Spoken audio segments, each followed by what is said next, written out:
Assalamualaikum warahmatullahi wabarakatuh. Rasulullah memiliki pribadi yang luhur, banyak memberikan contoh terbaik pada kita sebagai umatnya, maka cukuplah idola kita hanya Rasulullah. Banyak kisah keluhuran akhlak Rasulullah kepada sahabatnya, keluarganya, kepada orang tua, anak kecil, bahkan kepada musuhnya sekalipun. Hal tersebut beliau lakukan karena ingin memberikan teladan baik kepada kita semua. Maka, beliaulah sebaik-baik manusia yang harus kita idolakan dan kita cintai. Saksi Imaji tentang Dzul Bijadin. Ya Allah, saya belum cerita ya udah mau nangis nih saya. Ada seorang sahabat, teman-teman, tinggalnya tuh ibaratnya Mekah itu condet. Pokoknya condet yang bagus-bagus semua ada nih. Takut dimusuhin orang condet saya. Ibarat Mekahnya nih condet nih ya, ibaratnya nih. Jadi dia ini tinggal di Cibubur lah, anggap gitu, kayak gitu. Kampungnya dia nih satu orang nih adanya di Cibubur. Jadi dia beriman satu waktu di masa-masa akhir Nabi Muhammad mau berangkat hijrah. Jadi tahun-tahun hampir ke-13 gitu ya, kayak tahun 12 gitu misalnya. Nabi kan hijrah 13 tahun habis Nabi Muhammad tinggal di Mekah kan. Nah itu tuh dia beriman. Jadi akhirnya dia tuh setiap Jumat datang ke sini, datang ke Mekah, bukan condet ya, Mekah. Datang ke Mekah tuh dari kampungnya dia tuh gitu, lumayan jauh gitu. Anggap Bogor deh, Bogor, jangan Cibubur amat, Bogor gitu ya. Dia datang tuh dari Bogor tuh setiap Jumat gitu. Dia ketemu sama Nabi gitu kan, dia seneng tuh lihat Nabi. Ntar berapa hari lagi dia datang lagi gitu, ketemu sama Nabi. Kaya raya laki-laki ini di kampungnya, punya toko, punya rumah besar, punya tanah yang ditanemin kurma, jadi punya kebun kurma, punya kuda, banyak kudanya, punya beberapa harta yang lain. Kaya raya dia di kampungnya. Teman-teman sekalian, satu waktu dia udah lagi seneng tuh kan, sering datang, ntar berapa hari lagi datang, berapa hari lagi datang. Satu waktu dia datang ke Mekah, dia udah ngerasa kayak nggak enak nih ya, suasananya Mekah nih kok kayak nggak enak. Dia tanya-tanya tuh, di mana saya bisa ketemu sama Nabi Muhammad? Muhammad udah pergi, kata yang ditanya nih. Ternyata dia orang kafir Quraisy. Muhammad udah pergi, kamu kemana aja?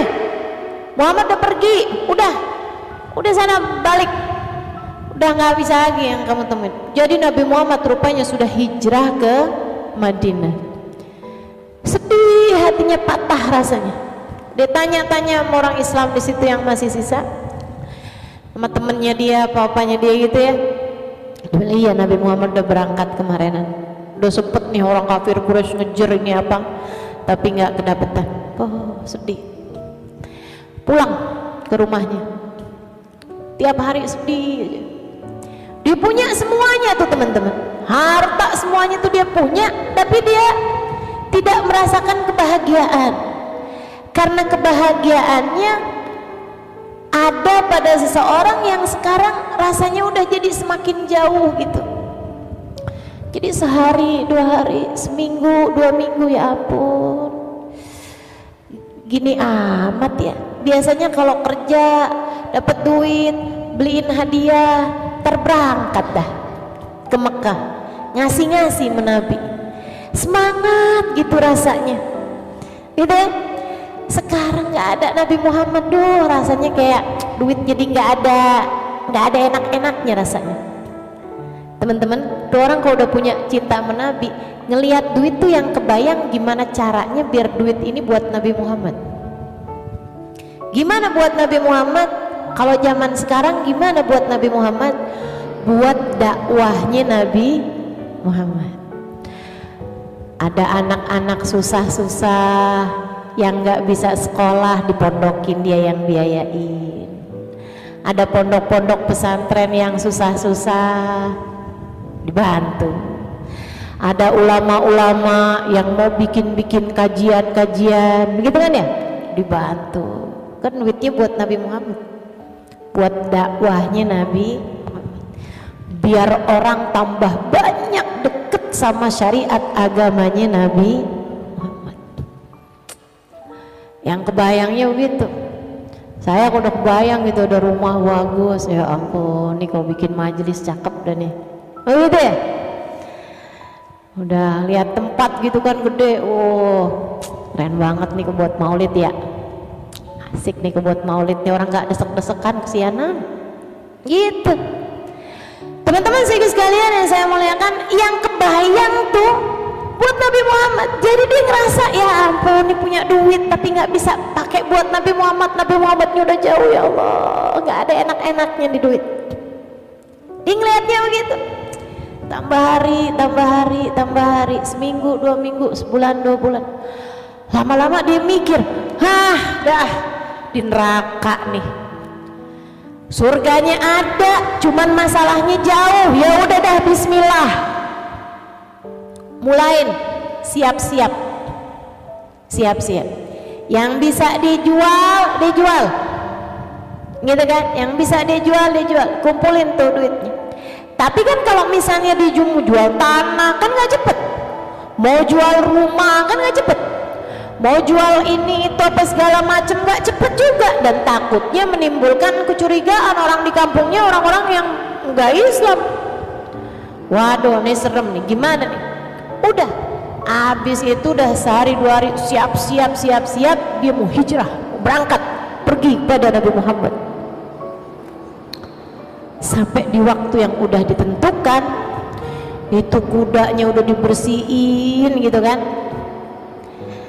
tahu unta ya, udah dia cakepin gitu kan, udah tuh dia taruhin lah barang-barang di situ. Kenapa orang Arab kenapa kalau pergi-pergi suka naik unta, Ustazah? Karena unta itu kuat untuk menempuh perjalanan jauh tanpa lama minum. Jadi kan belum tentu ketemu tempat buat minum. Jadi unta tuh kuat tuh, sehari semalam, saya nggak tahu ya berapa, pokoknya dia per berapa hari baru minum tuh kuat unta itu. Kamu bukan unta ya? Sehingga sekalian, jadi kan enak tuh kalau bepergian naik unta, ya udah cukup bawa airnya buat diri sendiri aja gitu. Akhirnya dia pun udah siapin semuanya, barang-barangnya dia sengajain. Malam-malam udah gelap semuanya, dia baru naik ke atas untanya, di jalan-jalan. Emang tuh kalau jalannya tuh emang lewatin condet tuh, kayak tadi tuh saya bilang, maksudnya mau ke Mekah tuh emang lewatin mau ke Madinah tuh emang pasti lewatin daerah Mekah. Ketangkep sama orang-orang di kampungnya di arah perbatasan, dan itu orang-orang yang nggak beriman sama Allah gitu. Weh, kamu ngapain nih? Ini rumahnya mau hijrah nih. Turunin. Nggak boleh. Kamu mau ke Muhammad ya? Nggak bisa. Balik. Udah, nggak usah. Ada sekitar 3-4 orang yang nahanin dia, suruh dia balik gitu kan. Dia turun. Dia dapat ide. Bro,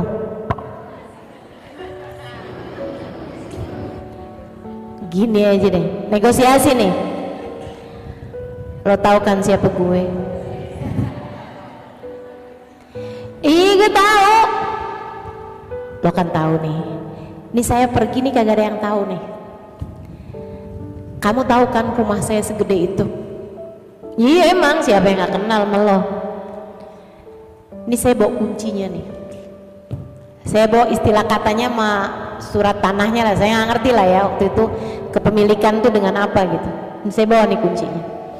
Udah gini aja, kalian nih saya kasih kuncinya, pulang deh.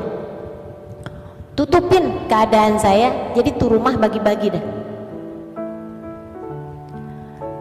Tapi kan kamu selain punya rumah, kamu kan juga punya kebun kurma. Ya udah sekalian deh, kebun kurma.